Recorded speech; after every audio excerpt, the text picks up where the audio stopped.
यह है quanta learning की तरफ से एक यूनिक रिवीजन सीरीज क्लास 10 के लिए, जिसमें हम 30 से 40 मिनट में एक चैप्टर की पूरी रिवीजन करेंगे। उसमें टिप्स और ट्रिक्स के साथ कुछ ट्रिकी प्रॉब्लम्स जो एग्जाम्पलार से होंगे उनको भी डिस्कस करेंगे। तो चलो शुरू करते हैं चैप्टर 12 इलेक्ट्रिसिटी से।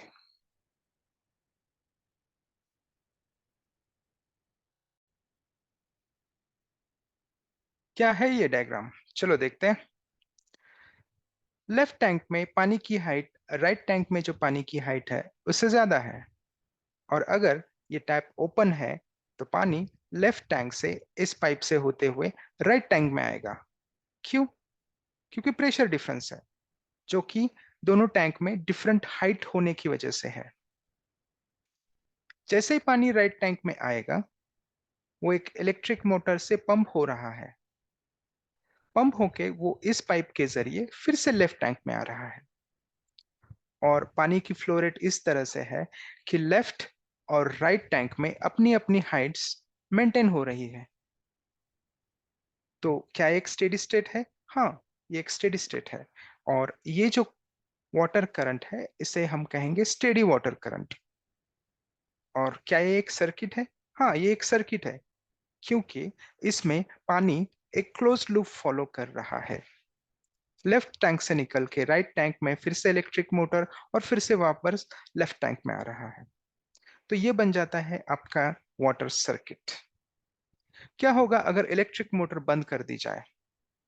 तो पानी राइट टैंक से लेफ्ट टैंक में आएगा नहीं, लेकिन फिर भी लेफ्ट टैंक से पानी राइट टैंक में आएगा, क्योंकि वाटर लेवल्स अभी भी डिफरेंट है दोनों टैंक्स में। लेकिन वो कब तक चलेगा?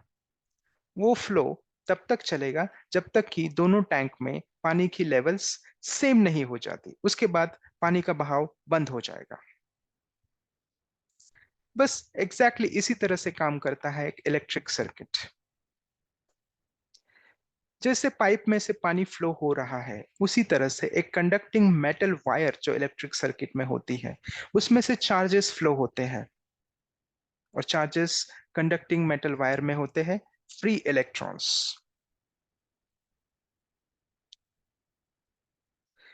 जिस तरह से एक इलेक्ट्रिक मोटर पानी को पंप करती है, बैटरी इलेक्ट्रिक चार्जेस को पंप करती है, और वो इलेक्ट्रिक चार्जेस होते हैं free electrons in a conducting metal wire. जिस तरह से टैप पानी का बहाव बंद कर सकती है या ओपन कर सकती है, उसी तरह से एक प्लग की भी काम करती है, एक स्विच की तरह, जिससे हम इलेक्ट्रिक करंट स्विच ऑन या ऑफ कर सकते हैं।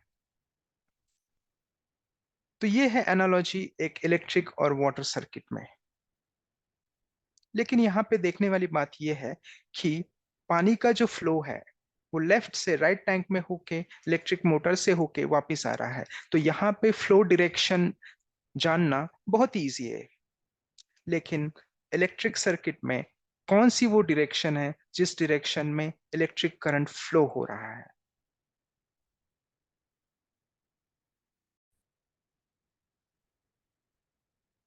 इस इलेक्ट्रिक सर्किट में, जो कि एक क्लोज्ड पाथ है, चार इलेक्ट्रिक कंपोनेंट्स है।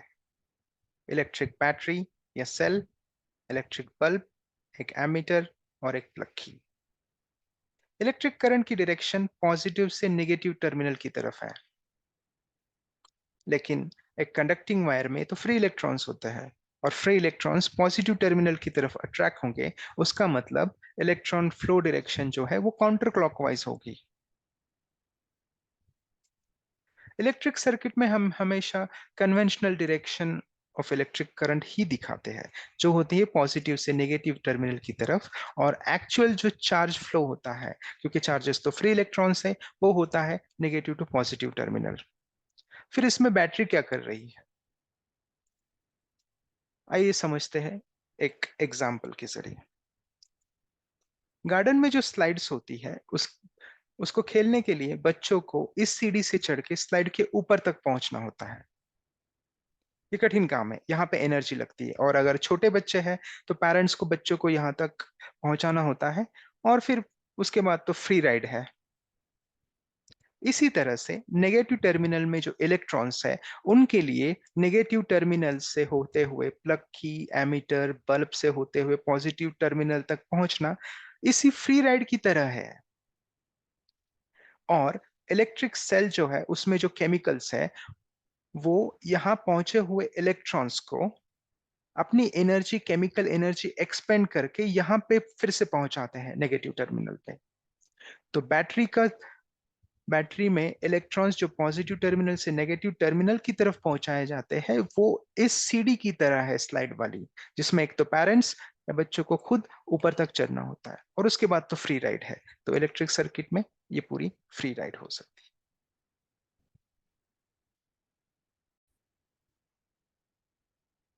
एक इलेक्ट्रॉन जो चार्ज कैरी करता है उसे हम इलेक्ट्रॉनिक चार्ज कहते हैं, डिनोटेड बाय ई, और उसकी वैल्यू है 1.6 इंटू 10⁻⁻19 कूलम। इलेक्ट्रिक चार्ज जो कि हो सकता है बहुत सारे इलेक्ट्रॉन एक साथ फ्लो कर रहे हो अक्रॉस क्रॉस सेक्शन, जैसे इलेक्ट्रिक करंट में होता है।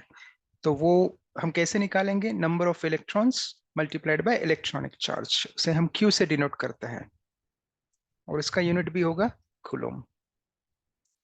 Electric current is the amount of net charge flowing through a cross section of a conductor per unit time।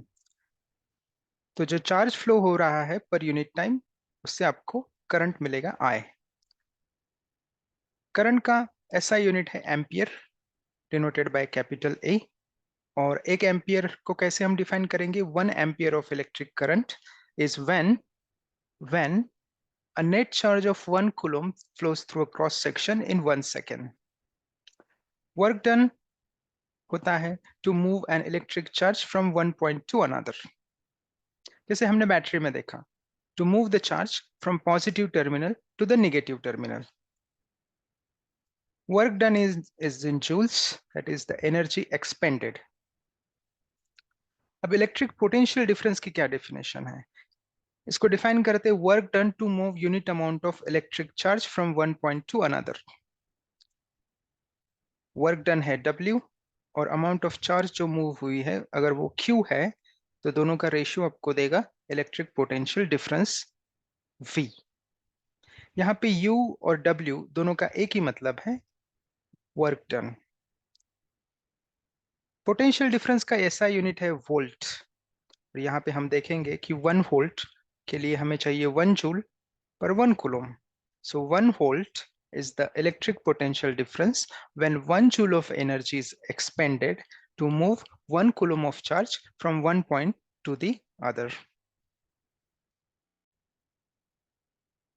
Electric potential difference की जो डेफिनेशन है उसमें है कि work done to move amount of charge from one point to the other.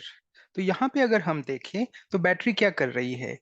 ये charge को move कर रही है नेगेटिव टर्मिनल से across this whole path till the positive terminal. या हम ऐसा भी कह सकते हैं वो इलेक्ट्रॉन्स को मूव कर रही है पॉजिटिव टर्मिनल से inside the battery till the negative terminal. दोनों केस में डिस्प्लेसमेंट सेम होगी, वर्क डन इसीलिए सेम होगा। तो इसको हम लेबल कर सकते हैं, जैसे वाटर सर्किट में हाई वाटर लेवल होगी तो यहाँ पे हाई इलेक्ट्रिक पोटेंशियल वाला पॉइंट होगा जो कि पॉजिटिव टर्मिनल होगा। उसी तरह से जो लो वाटर लेवल होगी उसके करस्पॉन्डिंग लो इलेक्ट्रिक पोटेंशियल वाला पॉइंट होगा जो कि नेगेटिव टर्मिनल होगा।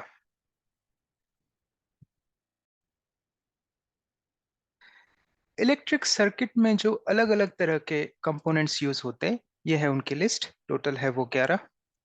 इलेक्ट्रिक सेल और कॉम्बिनेशन ऑफ सेल्स को हम कहेंगे बैटरी, जिसमें यहाँ पे हमने 3 सेल्स लिए हैं। प्लग की स्विच ओपन, ओपन का मतलब है करंट इसमें फ्लो नहीं होगा। प्लग की और स्विच ये क्लोज्ड है, मतलब यहाँ पे करंट फ्लो होगा। ये बस 2 वायर्स को ज्वाइन किया है तो करंट अगर यहाँ से आ रहा है तो वो इधर भी जाएगा और इधर भी जाएगा। 2 वायर्स जिनको ज्वाइन नहीं किया है लेकिन वो एक दूसरे को क्रॉस करते हैं, तो हम इस तरह से उसको दिखा सकते हैं। यह है इलेक्ट्रिक बल्ब, यह है एक रेजिस्टर, और यह है वेरिएबल रेजिस्टर जिसे हम रियोस्टेट भी कह सकते हैं। यह है एमीटर जिससे हम करंट मेजर करते हैं, और यह है वोल्ट मीटर जिससे हम पोटेंशियल डिफरेंस मेजर करते हैं अक्रॉस 2 पॉइंट्स। नोट करने वाले पॉइंट्स ये है कि एमीटर को हमेशा हम सीरीज में कनेक्ट करेंगे इलेक्ट्रिक करंट मेजर करने के लिए, और वोल्ट मीटर जो है उसको हमेशा हम पैरेलल में कनेक्ट करेंगे किसी भी कंपोनेंट के अक्रॉस पोटेंशियल डिफरेंस मेजर करने के लिए। सेल्स जो है यहाँ पे हम देख रहे हैं इनको सीरीज में कनेक्ट किया है वन आफ्टर द अदर, लेकिन हम इनको पैरेलल में भी कनेक्ट कर सकते हैं, वो हम देखेंगे। लेकिन जब हम पैरेलल में कनेक्ट करते हैं तो पोटेंशियल वही रहता है, इसलिए पैरेलल में कनेक्ट करने का कोई मतलब नहीं है। और रेजिस्टेंसेस भी हम सीरीज या पैरेलल में कनेक्ट कर सकते हैं, जो हम देखेंगे आने वाले स्लाइड्स में। इलेक्ट्रिक सर्किट्स के रिलेटेड एग्जाम्पलर में एक बहुत अच्छा क्वेश्चन है, और ये है वो क्वेश्चन।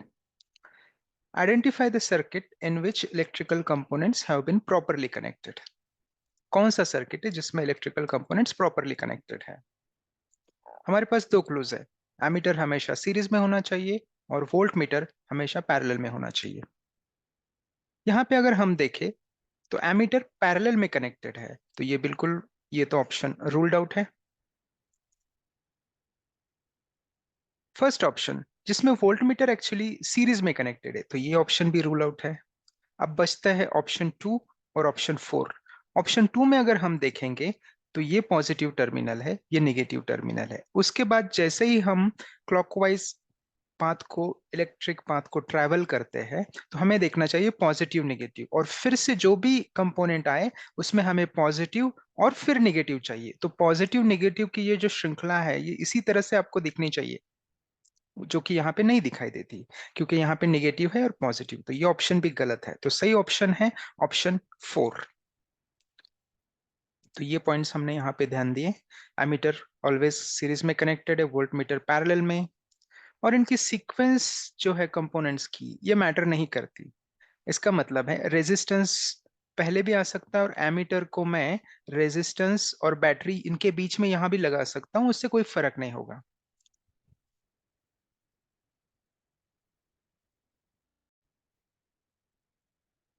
तो ऑप्शन फोर करेक्ट ऑप्शन है, इसको यहां मार्क करते हैं। इसी के रिलेटेड इलेक्ट्रिक सर्किट्स के और एक क्वेश्चन एग्जाम्पलर से लेते हैं, जिसमें था कि proper representation of series combination of cells. अगर सेल्स हमें सीरीज में कंबाइन करने हैं, तो इसमें से कौन सा करेक्ट ऑप्शन है? अगर हम इन सिंबल में से देखेंगे तो यहाँ पे positive negative positive negative positive negative इस तरह से सिस्टमैटिकली कनेक्ट किया है। अगर हम इस तरह से कनेक्ट करेंगे तो इनके पोटेंशियल्स जो है वो ऐड होते हैं। अगर हम यहाँ पे देखेंगे तो ये जो ऑप्शन है ऑप्शन टू, इसमें हम देखेंगे तो दो बैटरी को कनेक्ट करने के लिए बीच में लाइन ही नहीं बनाई है। वही केस है फोर के लिए। अगर हम थ्री में देखें तो जो बड़ी लाइन है ये पॉजिटिव फिर नेगेटिव, लेकिन यहाँ पे नेगेटिव आ गया फिर ये पॉजिटिव आ गया, तो इसका कोई मतलब नहीं, इन दोनों का पोटेंशियल तो कैंसिल हो जाएगा, तो ये तो वेस्ट हो गया। तो this is not the proper way to connect them in series. The only proper way to connect them series is one.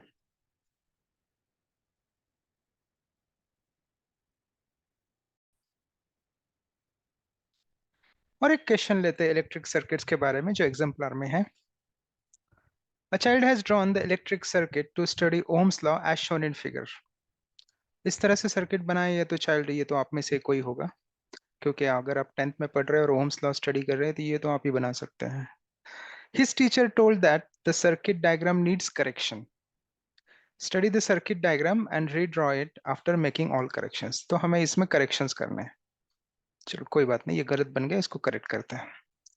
पहले तो यहाँ बैटरीज के बीच में लाइंस नहीं है, ये कनेक्टेड नहीं है बैटरीज, और नेगेटिव पॉजिटिव नेगेटिव पॉजिटिव और फिर पॉजिटिव, क्योंकि जो लंबी वाली लाइन होती है वो पॉजिटिव होती है, तो ये पॉजिटिव के बाद पॉजिटिव, तो ये यहाँ करेक्ट करना पड़ेगा। और जबकि करंट यहाँ से निकल रहा है, मतलब ये लाइन बड़ी होनी चाहिए, ये पॉजिटिव टर्मिनल होना चाहिए। तो ओवरऑल इतना समझ लेते हैं कि बैटरीज में करेक्शन है। फिर ऐसे हम यहाँ पे आते हैं तो देखते हैं कि एमीटर पैरेलल में है, वोल्ट मीटर सीरीज में है, तो इनको तो एक्सचेंज करना पड़ेगा। तो एमीटर यहाँ जाएगा, वोल्ट मीटर यहाँ आएगा। और जिस तरह से हम देख रहे हैं, अगर हम पॉजिटिव टर्मिनल से आ रहे हैं यहाँ पे, तो रेजिस्टेंस ये वाई जो है यहाँ पे ये पॉजिटिव टर्मिनल रहेगा, और यहाँ पे भी पॉजिटिव टर्मिनल रहेगा। जब दो कंपोनेंट्स पैरेलल में हैं तो उनके एक साइड में सेम पोटेंशियल रहता है, तो ये पॉजिटिव टर्मिनल रहेगा, तो ये नेगेटिव रहेगा, तो इसका भी करेक्शन है, इसका पॉजिटिव नेगेटिव। तो ये करेक्शंस हमने ढूंढे, तो इसको करने के बाद पहले तो लिस्ट करते हैं कि क्या क्या करेक्शंस हमें करने हैं।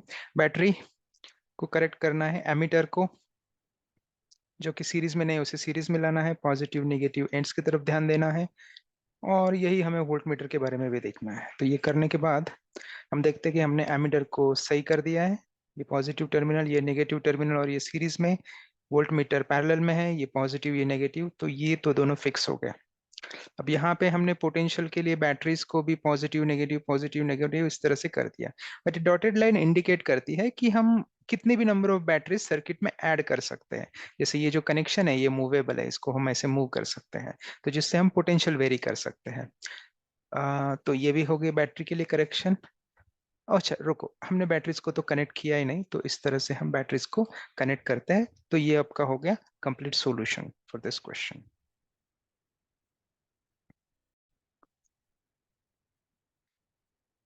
ओहम लॉ का सर्किट तो बना लिया हमने, अब ओहम्स लॉ भी स्टडी कर लेते हैं।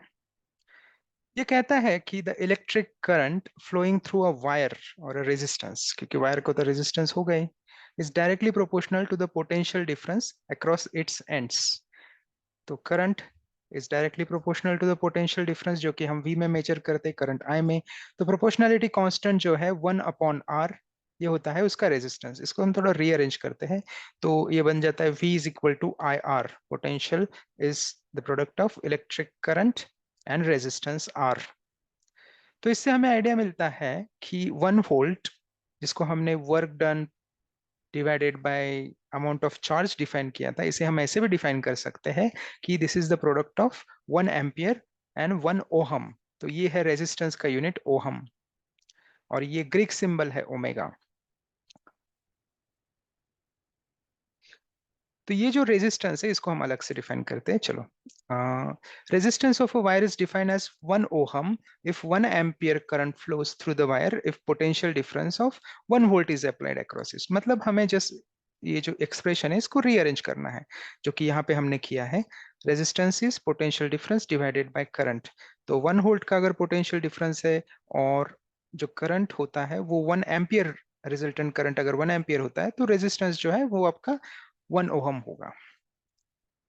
तो रेजिस्टेंस को हम ऐसे भी लिख सकते हैं, resistance is directly proportional to the length of the wire and inversely proportional to the cross sectional area. Proportionality constant है रेजिस्टिविटी, इस फॉर्मूला में हम लिख सकते हैं, इसको भी हम देखेंगे। तो इससे बनता है एसआई यूनिट ऑफ रेजिस्टेंस, जो कि है ओहम। यहाँ पे जो प्रोपोर्शनलिटी कांस्टेंट हमने लिया है रो, ये भी ग्रीक लेटर है, इसे हम डिफाइन करते हैं resistance of a wire with unit cross sectional area and unit length. इसको हम अगर रीअरेंज करेंगे तो रो बिकम्स RA/L। तो रो इज इक्वल टू आर कब होगा, जब हम रेजिस्टेंस 1 ओहम लेंगे, एरिया 1 मीटर स्क्वायर और लेंथ 1 मीटर, जो कि यहाँ पे दिखाया है। तो रेजिस्टिविटी जो है उसके यूनिट है ओहम मीटर। ओहम मीटर जिसे हम ऐसे लिखते हैं, ये ओमेगा ग्रीक सिंबल फिर से आ गया।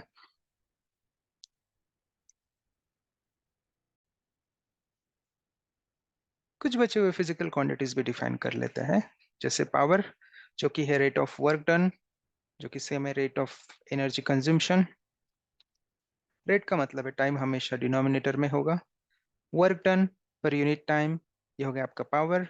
और वर्क के लिए अगर हम इलेक्ट्रिक पोटेंशियल डिफरेंस का जो फॉर्मूला था उससे रिप्लेस करते हैं, तो वो हो जाएगा V into Q, time as it is, but Q divided by T हमें पता है कि इलेक्ट्रिक करंट है, तो ये बन गया VI। तो ये हो गया आपका पावर के लिए formula, potential difference multiplied by current. इसका ऐसा यूनिट है वैट। तो 1 वैट होगा जब 1 joule of work done in 1 second. Heat produced, heat is energy in transition. तो हीट और एनर्जी की यूनिट सेम होंगे, और energy is also work done. तो when a wire or resistance carries an electric current I for time t, the heat produced is given by Joule's law of heating. Heat जो कि energy है, work done है, वो होगा power into time T. और power के लिए हमें पता है VI एक्सप्रेशन है, T as it is. V के लिए हम ओम्स लॉ से रिप्लेस कर सकते हैं IR/IT, तो ये हो जाएगा I²RT। और SI यूनिट तो जो हीट प्रोड्यूस्ड है उसका जूल ही रहेगा, क्योंकि वो तो एनर्जी है। Electric energy consume is measured in commercial units, commercial unit है किलोवाट आवर। तो यहाँ हम देखेंगे, यहाँ दो यूनिट्स का मल्टीप्लीकेशन है, वॉट और आवर। तो इसको हम स्प्लिट अप कर सकते हैं। 1 किलोवाट आवर, तो किलोवाट की जगह 1000 वॉट हम रिप्लेस कर सकते हैं, 1 hour as it is. Watt का मतलब होता है जूल पर सेकेंड, 1000 जूल पर सेकेंड। और 1 घंटे में कितने होते हैं, 3600 सेकेंड्स होता है। तो इसको हम यहाँ पे रख देंगे। तो यूनिट में हम देखेंगे कि सेकेंड और सेकेंड कैंसिल हो रहा है, तो जो बच रहा है सिर्फ जूल है। और ये 1000 × 3600। तो इसको हम इस तरह से लिख सकते हैं, 3.6 × 10⁶ इसके बाद आता है ब्राइटनेस ऑफ अ बल्ब। तो बल्ब की जो ब्राइटनेस है वो डायरेक्टली प्रोपोर्शनल होती है कि उसमें से कितना करंट फ्लो हो रहा है। बल्ब की जो फिलामेंट है उसमें से कितना करंट फ्लो हो रहा है, तो ये हमेशा याद रखना। Higher the current flowing, the brighter will the bulb glow.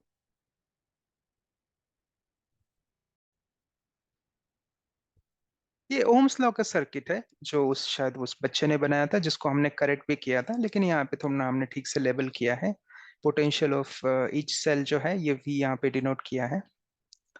और ये जो ब्लू डॉटेड लाइन से ये बता रहे हैं कि जब हम ये कनेक्शन कंप्लीट करेंगे, इसका मतलब सर्किट में हम सिर्फ एक सेल ले रहे हैं।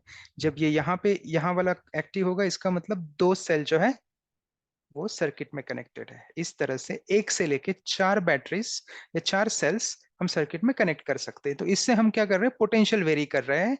और जो पोटेंशियल है ये यहाँ से हमें पता चलेगा। और यहाँ एम्पी एमीटर से हम करंट मेजर कर रहे हैं।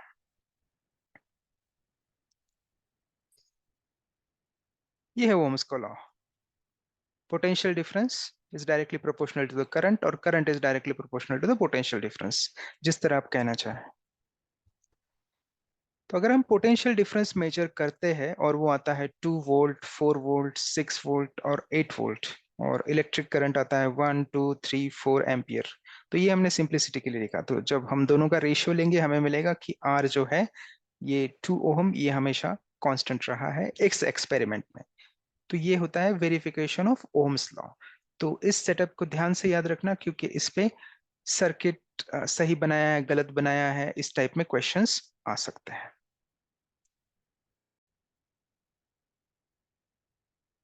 ओम्स लॉ एक्सपेरिमेंट में जो कांस्टेंट हमें मिला है वो है रेजिस्टेंस, और वो होता है slope of V I graph.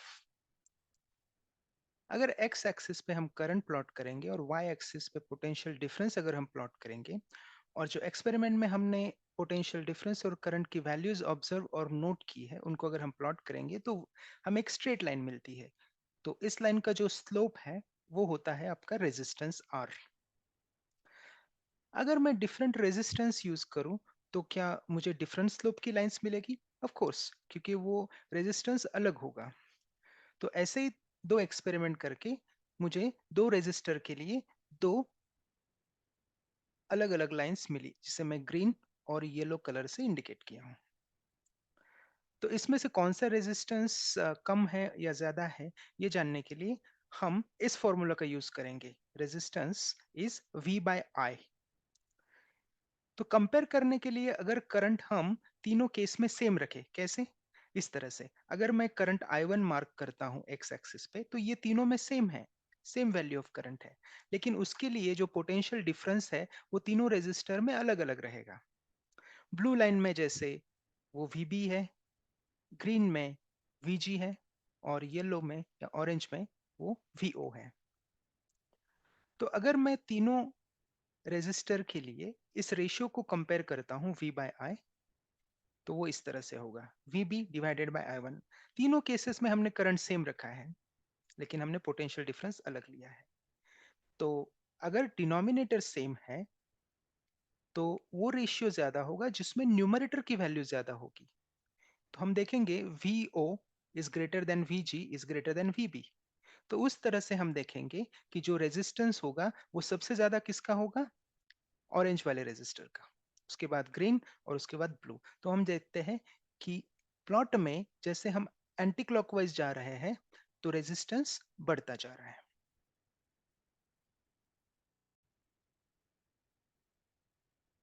इसी कॉन्सेप्ट पे बेस एक क्वेश्चन आया था एग्जाम में भी और एग्जाम्पलर में भी एक क्वेश्चन है जो कि ये है, a student carries out an experiment and plots the VI graph of 3 samples of nichrome wire with resistances R1, R2 and R3। 3 wire है, तीनों के अलग अलग रेजिस्टेंसेस है। तो which of the following is true, जिसमें हमने अलग अलग तीनों रेजिस्टेंसेस कंपेयर किए हैं। तो जैसे मैंने बोला कि काउंटर क्लॉकवाइज डायरेक्शन में रेजिस्टेंसेस बढ़ते हैं, तो आप सिंपली बोलोगे कि R1 is greater than R2 is greater than R3। तो कहाँ है ये option, R1 is greater than R2 is greater than R3, second option B, ये तो मार्क करके आप आ जाओगे। लेकिन क्या आपने ध्यान दिया है कि हमने प्रीवियस केस में देखा था कि हमने एक्स एक्सिस पे करंट प्लॉट किया था और वाई एक्सिस पे पोटेंशियल प्लॉट किया था। तो इन्होंने ये एक्सेस ही इन्वर्ट कर दिए। अगर इन्होंने ये एक्सेस इन्वर्ट कर दिए तो इसका मतलब है जो हमारा कंक्लूजन है वो भी इन्वर्ट हो जाएगा। उसका मतलब है कि R3 सबसे ज्यादा होगा और उससे कम होगा R2 और उससे कम होगा R1। तो हमारा आंसर होना चाहिए R3 is greater than R2 is greater then R1, जो कि है आपका ऑप्शन सी। तो इसीलिए इस केस में करेक्ट ऑप्शन होगा सी। किसी भी मटेरियल का रेजिस्टेंस और रेजिस्टिविटी एक इंपॉर्टेंट प्रॉपर्टीज होते हैं। अगर हम एक वायर लेते हैं जिसकी लेंथ L है और डायमीटर D है, डायमीटर D से हम क्रॉस सेक्शनल एरिया निकाल सकते हैं। तो ये फॉर्मूला तो आपको अच्छी तरह से याद होगा। रेजिस्टेंस जो है वो प्रोपोर्शनल होता है directly to the length and inversely to the cross sectional area, और जो प्रोपोर्शनैलिटी कांस्टेंट है उसे हम रेजिस्टिविटी कहते हैं या स्पेसिफिक रेजिस्टेंस कहते हैं। अगर लेंथ डबल कर दी जाए और डायमीटर वही रहेगी तो क्या एक्सपेक्ट करते हैं, रेजिस्टेंस इंक्रीज होगा या डिक्रीज होगा। Resistance directly proportional to length है, और अगर लेंथ हमने डबल की है, एरिया चेंज नहीं हुआ है, तो हम एक्सपेक्ट करते हैं कि रेजिस्टेंस बढ़ जाएगा। R1 इसे हम R1 कहेंगे क्योंकि ये अलग है, इसमें लेंथ डबल है। तो रो 2L अपॉन ए, तो दो को यहाँ बाहर ले लिया, रो L अपॉन ए, और रो L अपॉन ए तो एक्चुअली R है जो हम जानते हैं। तो ये हो गया double the resistance that we had initially. और एक एग्जांपल लेते हैं लेकिन जिसमें हम डायमीटर को डबल कर देते हैं, लेंथ को वही रखते हैं। तो क्या होना चाहिए, अगर डायमीटर बढ़ गई है तो एरिया भी बढ़ जाएगा, अगर एरिया बढ़ गया तो रेजिस्टेंस तो कम होना चाहिए। देखते हैं, यहाँ पे हमने इसको R3 कहा है, ये थर्ड केस है जिसमें L3 और A3 ये दोनों चेंज होंगे। रो तो प्रोपोर्शनैलिटी कांस्टेंट है, मटेरियल सेम है इसलिए वो चेंज नहीं होगा, वो मटेरियल की प्रॉपर्टी है। और लेंथ जो है एज शोन, ये तो पहले वाली लेंथ L है, ये चेंज नहीं हुई तो L। और ये एरिया जो है ये डायमीटर स्क्वायर अपॉन 4, पाई डायमीटर स्क्वायर अपॉन 4। लेकिन यहाँ पे अगर हम देखेंगे D3 जो है, मतलब इस केस में जो डायमीटर है जो ओरिजिनल डायमीटर के डबल है, तो बस जस्ट हमने वो ही रख दिया है 2D। तो इसका होल स्क्वायर करेंगे तो क्या होता है देखते हैं। ये हुआ रो L 4 पाई D स्क्वायर, क्योंकि दो का स्क्वायर होगा तो ये 4 आएगा, पाई D स्क्वायर बाय 4। ठीक है, अब रो L 4A, क्योंकि पाई D स्क्वायर बाय 4 ये तो ओरिजिनल एरिया हुआ ना, ये एरिया, तो इसको हमने A से रिप्लेस कर दिया, तो ये हो गया R बाय 4। तो ओरिजिनल रेजिस्टेंस 1/4 हो गया है जब हमने डायमीटर डबल कर दी है। तो इस तरह से आपको जो इफेक्ट है लेंथ और एरिया चेंजेस का, उसको इवेल्युएट करना है। तो ये सिस्टमैटिकली जो हमने सॉल्व किए इसको आप याद रखिए, और प्रैक्टिस के लिए मैं आपको दो एग्जांपल्स दे रहा हूँ। इस केस में हमने लेंथ डबल की है और डायमीटर भी डबल की है, तो इस केस में रेजिस्टेंस क्या होगा, इसका आंसर आपको निकालना है। एक तो आप मुझे ईमेल करिए या कमेंट सेक्शन में आपका आंसर पोस्ट करिए। उसी तरह से और एक एग्जांपल जिसमें हमने लेंथ 4 टाइम्स की है और डायमीटर जो है वो डबल कर दी है।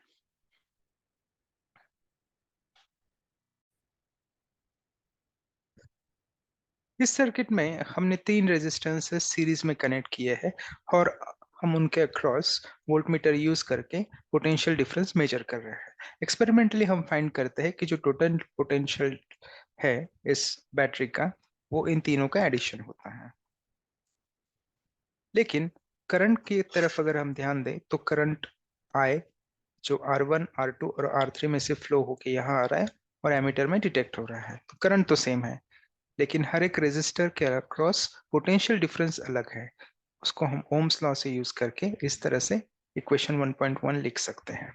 तो यहाँ पे हमने ओम्स लॉ यूज किया है हर एक रेजिस्टर के लिए, और ये V1 plus V2 plus V3 हम फर्स्ट इक्वेशन में ऐड करके V के लिए एक एक्सप्रेशन बना सकते हैं। अब हम एक नया सर्किट लेते हैं जिसमें हमने सिर्फ एक रेजिस्टेंस लिया है RS। वो इस तरह से हमने चूज किया है कि जो पोटेंशियल डिफरेंस है वो V रहेगा और जो करंट है वो I रहेगा, जो कि हमने ये पहले सर्किट में एस्टेब्लिश किया था। उसका तो सिंपल इक्वेशन बनेगा अगर हम ओम्स लॉ उसको अप्लाई करते हैं तो ये पोटेंशियल जो है इक्वेशन 2 में और इक्वेशन 1 में तो दोनों सेम है। तो अगर इनके लेफ्ट हैंड साइड सेम है तो इनके राइट हैंड साइड भी सेम होंगे। तो राइट हैंड साइड पहले तो इक्वेशन 2 का अगर हम लिखते हैं तो वो IRS है, और इसका जो राइट हैंड साइड है इसमें हम पोटेंशियल V1 के लिए यहाँ से सब्सटीट्यूट करेंगे, V2 के लिए भी और V3 के लिए भी। तो हमें ये इक्वेशन मिलता है जिसमें I तो दोनों तरफ है, लेफ्ट हैंड और राइट हैंड साइड में, जो कैंसिल होके हमें पता चलता है कि जो RS हमें चूज करना है for same voltage and current वो होगा R1 plus R2 plus R3। तो इसीलिए सीरीज में रेजिस्टेंसेस ऐड होते हैं।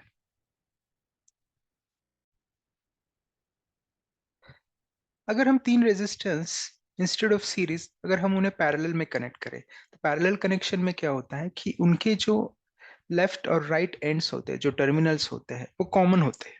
तो इसका मतलब जब करंट यहाँ पे आता है तो वो ब्रांच होता है, यहाँ से एक करंट जाएगा, यहाँ से एक करंट जाएगा, यहाँ से एक करंट जाएगा। तो तीनों तीनों अपने अलग अलग रास्ते से करंट जाते हैं और वाई में वो फिर से मिल जाते हैं। तो यहाँ पे हमको देखना पड़ेगा कि जो करंट है वो समेशन होगा तीन ब्रांच करंट्स का। लेकिन पोटेंशियल डिफरेंस अगर हम देखेंगे तो तीनों रेजिस्टर के अक्रॉस सेम है। फिर से हम ओहम्स लॉ लिख सकते हैं और इसी तरह से फिर हम एक सर्किट बनाते हैं जिसमें रेजिस्टेंस हम इस तरह से चूज करेंगे कि ओवरऑल जो पोटेंशियल डिफरेंस है वो सेम रहेगा और करंट आए वो भी सेम रहेगा, जो कि ये प्रीवियस सर्किट में है। तो यूजिंग द सेम लॉजिक हम यहाँ पे देखते हैं कि V is equal to I P, ये तो ओम्स लॉ है जिससे हमें करंट पता चलता है V अपॉन आर पी। तो ये सेकेंड इक्वेशन है। तो लेफ्ट हैंड साइड यहाँ पे एक्चुअली करंट है, ये करंट और ये करंट दोनों सेम है। तो इसकी लेफ्ट हैंड साइड है V अपॉन आर पी, जिसको हम यहाँ पे लिखेंगे। और राइट हैंड साइड में हम इक्वेशन 1 से देखेंगे I1 plus I2 plus I3, और I1 के लिए हम और I2 और I3 तीनों के लिए हम इक्वेशन 1.1 से सब्स्टिट्यूट करेंगे तो हमें ये इक्वेशन मिलता है। अब इसमें पोटेंशियल कांस्टेंट है और दोनों साइड में है तो वो कैंसिल हो जाएगा। तो हमें इक्विवेलेंट रेजिस्टेंस इन पैरेलल उसके लिए एक फॉर्मूला मिलता है जो है 1 upon R P is 1 upon R1 plus 1 upon R2 plus 1 upon R3। अगर हम एक स्पेशल केस कंसिडर करते हैं जिसमें सारे रेजिस्टेंस जो चाहे सीरीज में हो चाहे पैरेलल में हो अगर वो इक्वल है तो जो फॉर्मूला है वो किस तरह से सिंप्लीफाई होता है। इसे सीरीज इक्विवेलेंट रेजिस्टेंस अगर हम देखना चाहते हैं R1 R2 R3 या n नंबर ऑफ रेजिस्टेंसेस जो भी आपने सीरीज में कनेक्ट किए वो सारे इक्वल है, तो ऑफ कोर्स ये R plus L n time तक आपको उसको ऐड करना पड़ेगा जो कि NR हो जाएगा। तो सीरीज रेजिस्टेंस से हमें ये पता चलता है कि उसमें ओवरऑल रेजिस्टेंस है जो n टाइम्स हो जाता है अगर सारे इक्वल रेजिस्टेंसेस हम सीरीज में कनेक्ट करते हैं। पैरेलल केस में उल्टा होता है। यहाँ पे हम देखेंगे 1 अपॉन आर पी, ये है आपका इक्विवेलेंट रेजिस्टेंस इन पैरेलल। तो 1 अपॉन R1 R2 R3 ऐसे n नंबर ऑफ रेजिस्टेंसेस है। तो इसका हम इक्विवेलेंट देखेंगे तो 1 अपॉन R1 1 अपॉन R2 तो n टाइम्स 1 अपॉन R यहाँ पे आपका ऐड हो रहा है। तो हम RP के लिए अगर सॉल्व करते तो वो बन जाता है R अपॉन n। तो एक्चुअली जब पैरेलल में कनेक्ट होता है तो रेजिस्टेंस 1 अपॉन nth हो जाता है अगर n नंबर ऑफ रेजिस्टेंसेस आप पैरेलल में कनेक्ट कर रहे हो तो।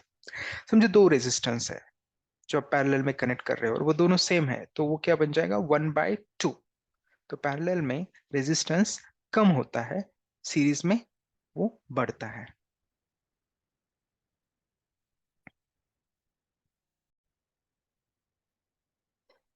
इसी पे हम एक प्रॉब्लम देख सकते हैं। What is the maximum resistance which can be made using 5 resistors. जब मैक्सिमम रेजिस्टेंस चाहिए तो हमें ये सीरीज में कनेक्ट करने होंगे और सारे रेजिस्टर 1/5 ओहम है। तो ये तो सिंपल है, ये तो हमने अभी देखा कि पांचों को अगर हम सीरीज में कनेक्ट करते हैं 1/5 + 1/5 तो ये हो जाएगा 5 × 1/5 जो कि होगा 1 ओम। तो इसमें ये करेक्ट आंसर है आपका 1 ओम। और एक क्वेश्चन अगर हम देखते हैं इसी रेजिस्टर पे, जब हमें मिनिमम रेजिस्टेंस चाहिए, what is the minimum resistance which can be made using 5 resistor each of 1/5। Minimum resistance तो डेफिनेटली इनको पैरेलल में कनेक्ट करने से ही होगा। तो पैरेलल में जब कनेक्ट करते हैं तो ये फॉर्मूला है जिसमें अगर सारे रेजिस्टेंसेस सेम है और वो कितने हैं ये अगर पता है तो हम इक्विवेलेंट निकाल सकते हैं। तो 1/5 है और ऐसे 5 रेजिस्टर है हमारे पास, तो ये बन जाएगा 1/25। तो यहाँ पे जो इक्विवेलेंट रेजिस्टेंस है पैरेलल में वो ओरिजिनल अमाउंट से डिक्रीज हो गया है।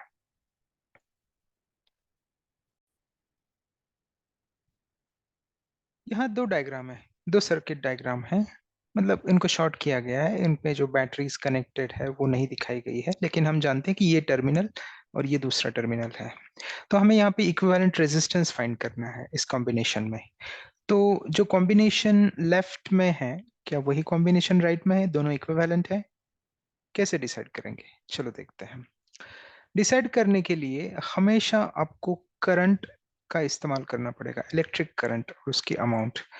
जैसे यहाँ से लेफ्ट हैंड साइड से अगर करंट आ रहा है तो वो दो हिस्सों में बट जाएगा, दो ब्रांचेस में डिवाइड हो जाएगा। ये है I1 और यहाँ पे जाएगा I2 और वो फिर से मिल जाएंगे, तो यहाँ पे टोटल करंट होगा कैपिटल I। यहाँ पे जो रेजिस्टेंस R है उसमें से भी I1 पास हो रहा है और ये जो R है उसमें से भी I1 करंट पास हो रहा है। ये I1 करंट यहाँ कहीं स्प्लिट नहीं हो रहा है, कोई और तीसरी ब्रांच नहीं है यहाँ पे। तो इसका मतलब ये दो R जो है ये सीरीज में है और ये जो R है इन इसमें I2 पास हो रहा है, तो ये कंप्लीटली डिफरेंट है, तो ये दोनों पैरेलल में है। इसी को हम ट्विस्ट करके एक ट्रायंगल की तरह अगर रिप्रेजेंट करते हैं, लेकिन हमें करंट वाला जो लॉजिक है वो ही इस्तेमाल करना है। अगर यहाँ से करंट कैपिटल I आ रहा है तो देखो यहाँ से I1 में वो स्प्लिट हो रहा है, लेकिन वही I1 R2 से जा रहा है। तो ये जो R है और ये R, इन दोनों में सेम करंट I1 पास हो रहा है, तो ये दोनों सीरीज में है, भले उनको इस तरह से अरेंज किया जाए या एक स्ट्रेट लाइन में अरेंज किया जाए। तो ये ट्रिक आपको हमेशा यूज करनी है, the amount of current through a branch. इसके बाद तो सिंपल ही है, आपको पता है ये R और R ये दोनों सीरीज में है, तो ये बन जाएगा 2R। और ये जो R है जिससे I2 करंट पास हो रहा है ये पैरेलल में है। तो इक्विवेलेंट रेजिस्टेंस अगर हमें निकालना है तो जैसे पैरेलल में दो रेजिस्टेंस है 2R और R, तो इक्विवेलेंट रेजिस्टेंस का जो फॉर्मूला है उसको हम यूज करेंगे। तो यहाँ पे 1/2R + 1/R, तो इसको सिंप्लीफाई करेंगे तो आता है 3/2R, जो कि इक्विवेलेंट रेजिस्टेंस फिर बन जाएगा इस सर्किट का 2R/3। ये तो हुआ रेजिस्टेंस जब सीरीज या पैरेलल में कनेक्ट है या फिर उसका एक कॉम्बिनेशन है सीरीज पैरेलल का, तो उस वक्त हम करंट के जरिए, करंट जो ब्रांच आउट होता है उसके जरिए हम डिसाइड कर सकते हैं कि कौन से रेजिस्टेंस सीरीज में है और कौन से पैरेलल में है। रेजिस्टेंस से जब करंट पास होता है तो एक हीटिंग इफेक्ट जनरेट होता है, तो उसके कुछ प्रैक्टिकल एप्लीकेशंस देखते हैं। जैसे फॉर एग्जांपल अगर आप देखेंगे, which of the following devices use heating effect of electric current. ये वो डिवाइसेस है, electric oven, electric kettle, electric toaster and all of them. तो हम तो जानते हैं electric kettle, electric oven, toaster ये सब heating effect of electric current का इस्तेमाल कर सकते हैं। तो ऑप्शन आपका आंसर होगा ऑल ऑफ द अबव, ये सिंपल वाला है। नेक्स्ट देखते हैं हम कुछ state whether the following statements are true और फॉल्स। तो ये ट्रू और फॉल्स के जरिए मैं कुछ फैक्ट्स आपको बताना चाहता हूँ जो आपको पता होनी चाहिए इलेक्ट्रिसिटी चैप्टर की, जो एग्जाम में एक या दूसरे तरीके से आपको पूछ सकते हैं। वो है for example nitrogen is an inactive gas while argon is not. This is false, both are inactive. और अर्गोन और नाइट्रोजन ये जो इनएक्टिव गैसेस है ये इलेक्ट्रिक बल्ब में यूज की जाती है। Fuse is use to protect devices from unduly high current, correct, ये आपको ध्यान में रखना है। फ्यूज एक डिवाइस है जो इलेक्ट्रिक डिवाइसेस या अप्लायंसेस को अनड्यूली हाई करंट से प्रोटेक्ट करता है। Fuse is placed in series with devices, yes true. Tungsten is used in fuse because of its high melting point. ये तो फॉल्स है। टंगस्टन जो है, इसका हाई मेल्टिंग पॉइंट होने की वजह से इसे एक्चुअली हम इलेक्ट्रिक बल्ब में यूज कर सकते हैं, ये यूज करते हैं एक्चुअली। अब नेक्स्ट पॉइंट में मैं आपको बताना चाहूंगा कि जो प्रोपोर्शनैलिटी होती है फिजिकल क्वांटिटीज की, वो आपको याद रखना बहुत जरूरी है। क्योंकि किसी भी क्वांटिटी से कोई भी फिजिकल क्वांटिटी जो आप निकाल सकते हैं वो रिलेटेड है जो आपके फॉर्मूलाज है इस चैप्टर में वो।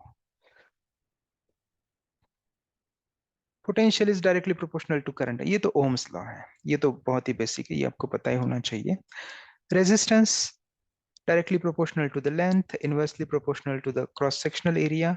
और यहाँ पे बन जाता है आपका ये रेजिस्टिविटी जो कि प्रोपोर्शनलिटी कांस्टेंट है, ये एक इंपॉर्टेंट इक्वेशन है। दूसरा है कि potential is also directly proportional to the work done. ये कहाँ से आता है? ये आता है आपका पोटेंशियल डिफरेंस की डेफिनेशन से ही आता है। Power is directly proportional to potential, लेकिन कब?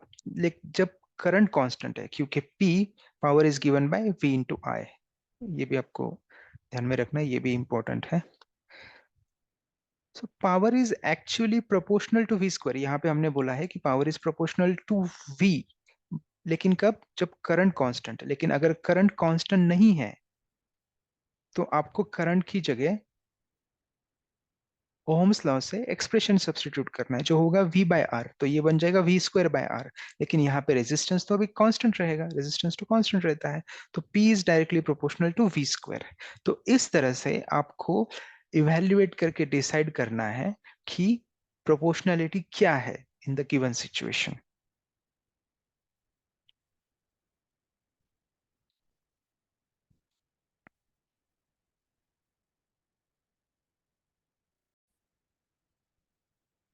करेक्ट यूज ऑफ प्रोपोर्शनैलिटी पे हम एक प्रॉब्लम देखेंगे। ये है आपका एक्सरसाइजेस वाला प्रॉब्लम, जिसमें एन इलेक्ट्रिक बल्ब जो कि 220 वोल्ट और 100 वाट रेटिंग है उसकी, एंड इसको ऑपरेट किया जा रहा है 110 वोल्ट पे। When it is operated 110 volt, the power consumed will be. अभी हमें लगता है पावर इज V इंटू आई, तो यहाँ पे V भी दिया है, पावर भी दी है, तो हम करंट निकाल लेंगे जो कि कांस्टेंट होगा और हमारा पावर कंज्यूम आ जाएगा इस नए पोटेंशियल के लिए। लेकिन ऐसा नहीं है। अगर आप देखेंगे P is equal to V I, लेकिन इसमें करंट I कांस्टेंट नहीं रहेगा, क्योंकि यहाँ पे 220 वोल्ट से जब आप 110 वोल्ट रेजिस्टेंस चेंज कर रहे हो, ओहम्स लॉ बीच में आ जाता है। वो बताता है कि रेजिस्टेंस भले ही वो हो, लेकिन पोटेंशियल चेंज होगा तो आपका करंट भी चेंज होगा। तो करंट यहाँ पे कांस्टेंट नहीं है, तो इसीलिए हमें रिप्लेस करना पड़ेगा करंट के लिए, जो कि यहाँ पे V स्क्वायर बाय आर है। तो हमें दिखेगा कि power is actually proportional to the square of the potential. और अब तो बस आपको जस्ट वैल्यूज पुट करनी है, P2 V2 P1 V1। यहाँ पे हम V2 110 लेंगे जिसके लिए हमें पावर निकालनी है P2, और V1 तो आपका 220 रहेगा जिसके करस्पॉन्डिंग पावर है P1 जो कि है 100 वॉट। तो यहाँ पे देखेंगे आप, इसको जब सिंप्लीफाई करेंगे तो P2 P1/1/4 और ये आपका 25 वाट बन जाएगा, जो कि है आपका option D.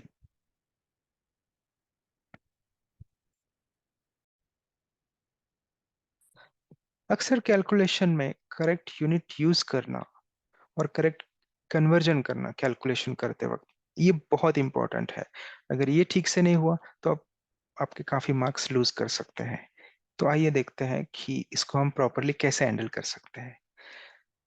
1 milli ampere of current is 1,000th of an ampere, 10⁻³ उसी तरह से 1 micro ampere of a current is 10⁻6 ampere. तो फॉर एग्जाम्पल आपको 2 एम्पियर जो करंट है उसको मिली एम्पियर में एक्सप्रेस करना है या कन्वर्ट करना है। तो आप कैसे करेंगे? पहले तो आप लिख सकते हैं 2 एम्पियर। अब सवाल आएगा कि इसके न्यूमरेटर में क्या आएगा और डिनोमिनेटर में क्या आएगा। तो मिली एम्पियर का जो ये रिलेशन है इसमें से आपको कुछ करना पड़ेगा। तो ये इसकी LHS है, ये इसकी RHS है। कोई तो न्यूमरेटर में जाएगा और कोई तो डिनोमिनेटर में जाएगा, लेकिन ये आप डिसाइड कैसे करेंगे?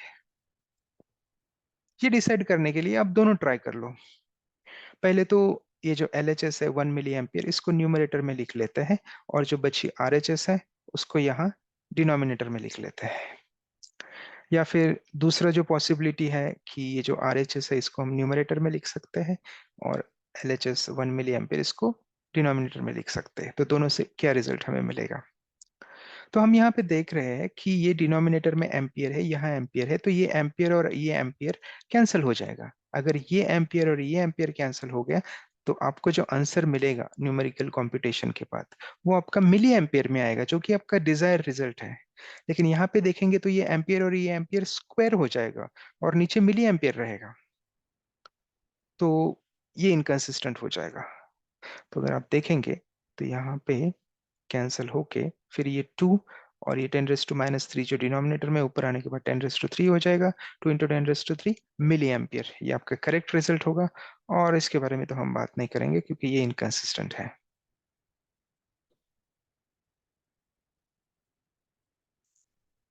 बस इस सेशन में इतना ही। Thank you.